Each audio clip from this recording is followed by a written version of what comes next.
On va utiliser le phaseur, les paramètres en fréquentiel. I est égal à au module phase et réactance capacitive. XC est égal à 1 sur J oméga C. Voilà. Il n'y a pas d'inductance, il n'y a pas de bobine d'inductance, d'accord? On oublie XL, qui est J oméga L. Il faut trouver le courant IC qui passe par le condensateur et la tension VCT aux bornes du condensateur, d'accord? Et ça, pour étudier, je répète encore une fois, pour étudier un circuit en courant alternatif, sinusoïdal ou cosinusoïdal, on transforme les grandeurs temporelles en grandeurs fréquentielles. D'accord? Et pour ça, pour l'instant, qu'est-ce qu'on a comme données là? Là, on a la tension de source, c'est connu, et la caractéristique du condensateur, c'est connu. D'accord? Ce qu'on ne connaît pas, c'est la tension. Maintenant, la tension aux bornes et ICT qui passe par. Et tout ça en régime permanent. D'accord?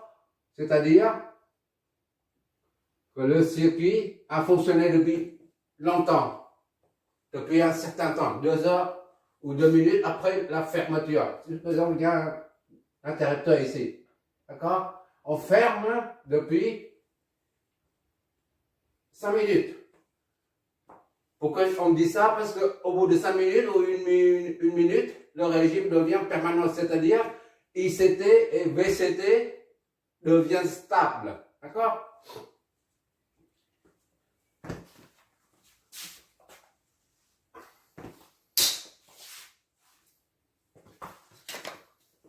Bon, on y va, on va mettre tous les paramètres temporels, on va transformer tout ce qu'on connaît dans le domaine temporel en ce du domaine fréquentiel. Ici, on a la tension de source et la capacité du condensateur. Donc, on transforme tout de suite.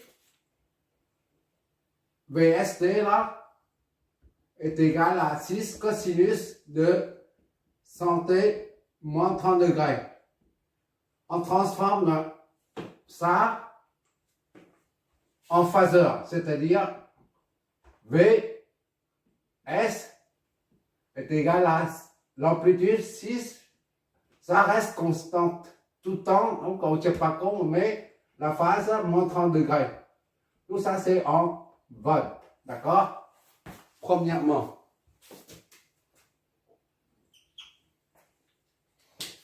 Et deuxièmement, c'est le condensateur. On connaît la capacité.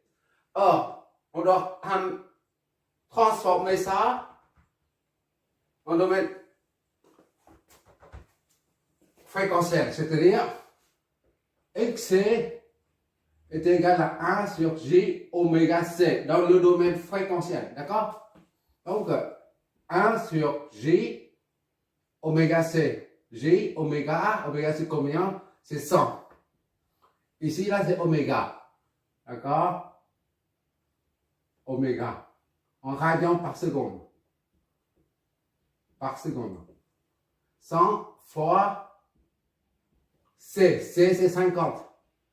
Microfarad, ça donne farad. Voilà. Ça nous donne quoi, une calculatrice?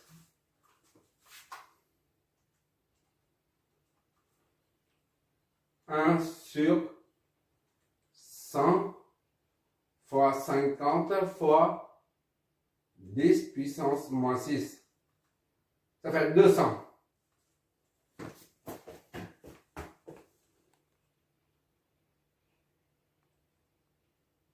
D'accord?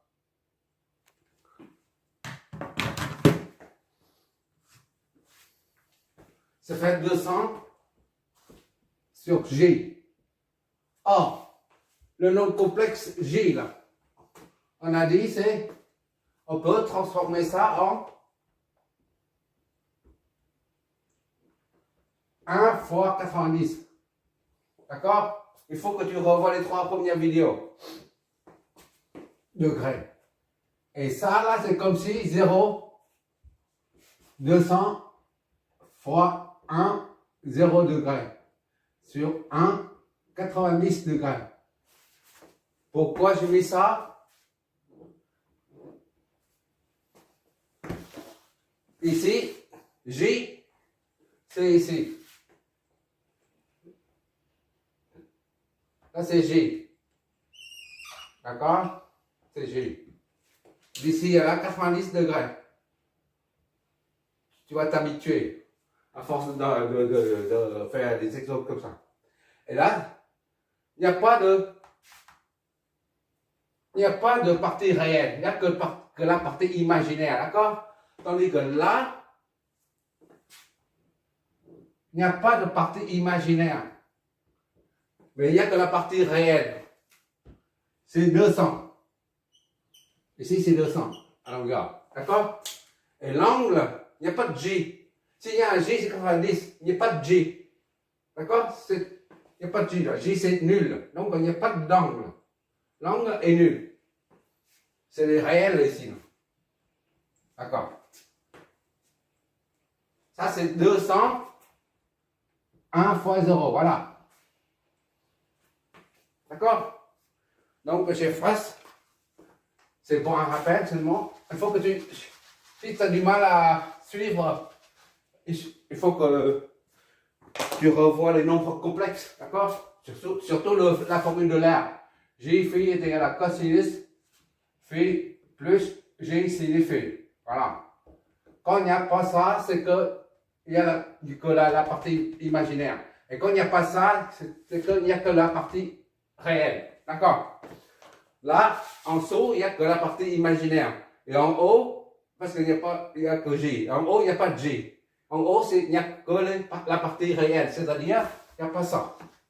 D'accord? C'est comme tu fais J 90 degrés.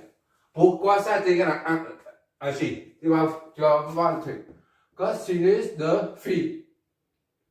Je reprends. EJ phi est égal à cosinus de phi plus J sinus de phi. D'accord?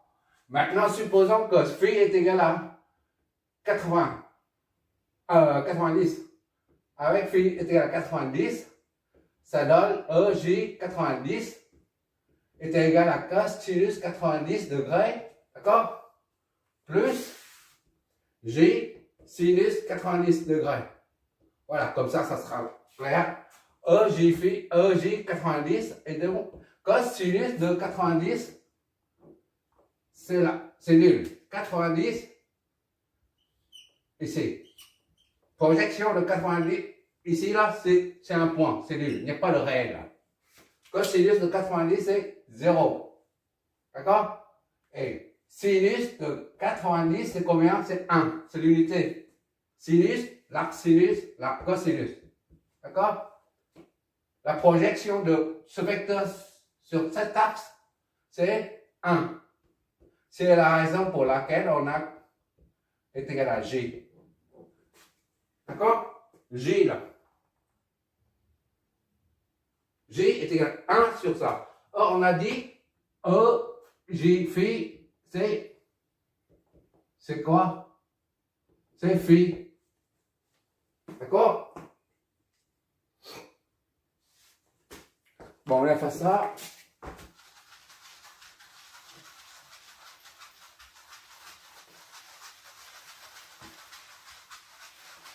Tu retiens EJ phi, il y a une formule EJ phi est égal à ça, est égal à cosinus phi plus J sinus phi.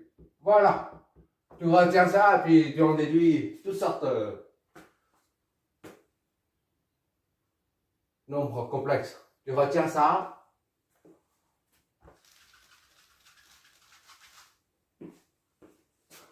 Voilà, ça explique pourquoi J est égal à ça. J'ai transformé le nombre complexe en phaseur là.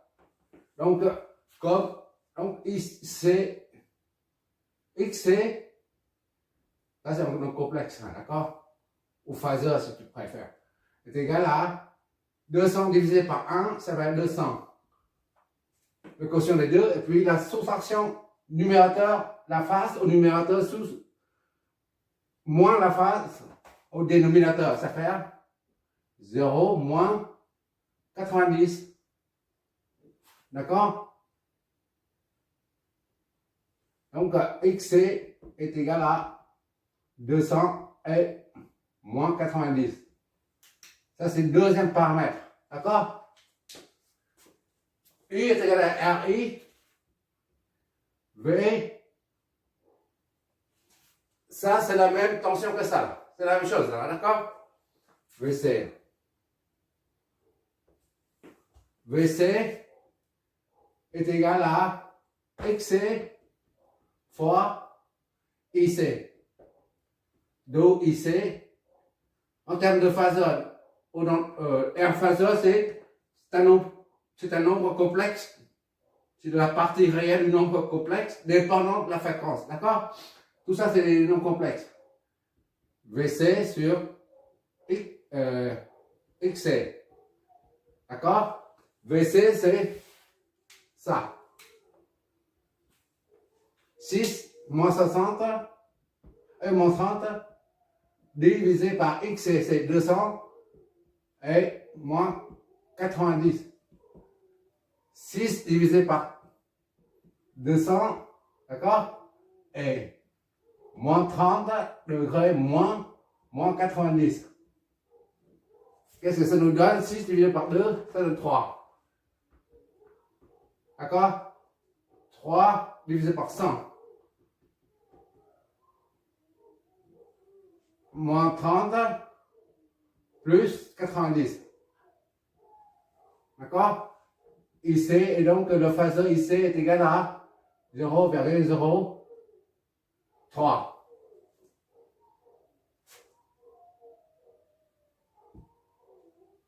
Et 70. Ça c'est 60, d'accord? Moins ça, plus ça, ça donne 60. C'est pas 70. Voilà, il y a quelque chose qui ne va pas. 60 degrés. Voilà. Ça c'est en ampères. Ou alors 30, 60 milliampères. C'est pareil au même. D'accord? IC et ça. Là, on a trouvé là, IC. Mais pour l'instant, on a trouvé dans le domaine fréquentiel. D'accord? Et maintenant, qu'est-ce qu'il faut? VCT. VC, on l'a ici. Là. VC, on l'a. D'accord? VC, là. Son au-bord du compte 2, c'est la même que celle au bord de la source. Les deux sont en parallèle. C'est la raison pour laquelle c'est la même chose. Bon, maintenant, c'est le déphasage. Le déphasage, on évalue le déphasage. L'angle le plus petit, c'est moins. C'est VC, là. Moins 30. Voilà, c'est moins 30. Moins 30 degrés. D'accord? 6. VC est égal à 6 moins 30 degrés. D'accord? Et maintenant, l'autre angle le plus grand, c'est 60. À partir de l'axe horizontal, là, 60. 1, 2, 3, 60. Voilà. Ici, c'est IC est égal à 0,03 60 degrés. Ça, c'est 60. Le déphasage. On va dans le centrigo. D'accord? On part de l'angle plus petit, là. Pour rattraper ici, VC doit, le phaseur, pour rattraper le phaseur ici, le phaseur ou le vecteur VC doit parcourir 30 en valeur absolue plus 60. C'est-à-dire, déphasage est égal à moins 30 plus 60 est égal à 90 déphasage. Je vois toujours cette espèce trop bas. Ok, on voit déphasage. le phasage entre tension et courant est de 90 degrés. Comme VC doit rattraper IC, donc VC est en retard. Conclusion là. Attention, VC est en retard de 90 degrés par rapport à la tension, au courant ici. Ou alors, ou bien, ici est en avance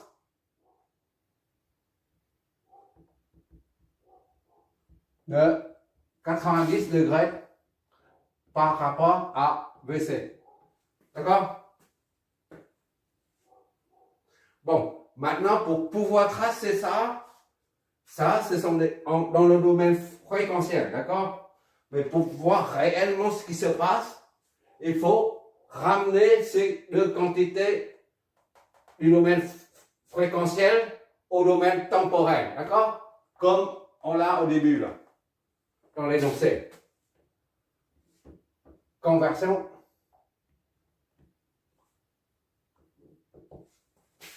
VC, le phaseur VC, c'est 6 moins 30 degrés. D'accord? Il n'y a pas de T là, il n'y a pas de variable T parce que ça dépend de la fréquence. On a dit EJ oméga T est implicite, sous-entendu. D'accord? Donc maintenant, la preuve, il n'y a pas de pulsation là. Donc maintenant, on ramène ça au domaine temporel, c'est-à-dire VCT, il y a la variable maintenant.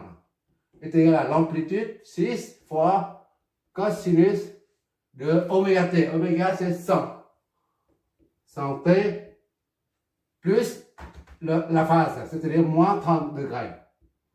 Ça c'est en volts. Et pour I, le phaseur IC, lui c'est 0,03 et 60 degrés. On l'amène au domaine temporel comme on vient de faire, ça fait IC. Là, il n'y a pas de variable T, ici il y a la variable T. Donc l'amplitude c'est 0,03.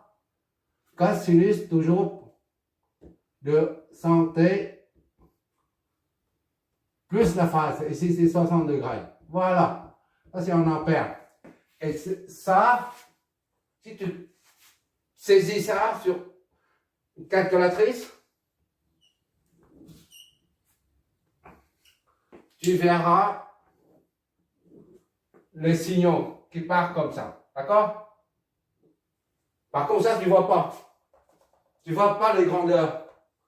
Si tu dis, voilà, je veux à ce niveau-là, x est égal à tant, t est égal à 2 secondes, par exemple, hein, j'aurais quoi comme l'ordonnée? C'est ça qui nous permet de visualiser. Tandis que ça, ce sont les grandeurs, on dit diagramme phasoriel, je crois. Au diagramme de Fresnel. Fresnel, voilà. C'est un autre monsieur. Là, tu vois, tu ne peux pas évaluer à chaque point. Là, tu peux. 5 secondes, tu es à 5 secondes, par exemple. Tu sais exactement où ça, qu'est-ce qui se produit à 2 secondes et à 5 secondes. Mais tandis que, en termes de phaseur, tu ne peux pas. D'accord? Par contre, tu es obligé de mener les calculs avec les phaseurs. Sinon, tu t'en sors pas. Déjà avec un seul condensateur. Mais il y a plusieurs à la gauche. On n'est jamais sorti de l'auberge. D'accord? Bon, on a terminé ça. Oui, pour le condensateur, comme d'habitude, on dit, IC en avance de 90 par rapport à VC. Je reprends, je répète, ici encore une dernière fois, c'est le condo qui doit être chargé. Le condo, il faut charger lorsque le courant passe par le condo, ça distribue les charges. Voilà, on peut dire ça comme ça. Et les charges génèrent un champ électrique. Le champ électrique va engendrer une différence de potentiel. D'accord? C'est-à-dire que, qu'est-ce que ça signifie en fait? Ça arrive avant que ça soit né. D'accord? D'accord? Ça c'est le petit frère, ça c'est le grand frère. Ça c'est le petit frère, ça c'est le grand frère. Merci d'avoir regardé, tu vérifieras le résultat, tout ce qu'on a dessiné ici, avec le résultat de simulation. D'accord? Merci d'avoir regardé.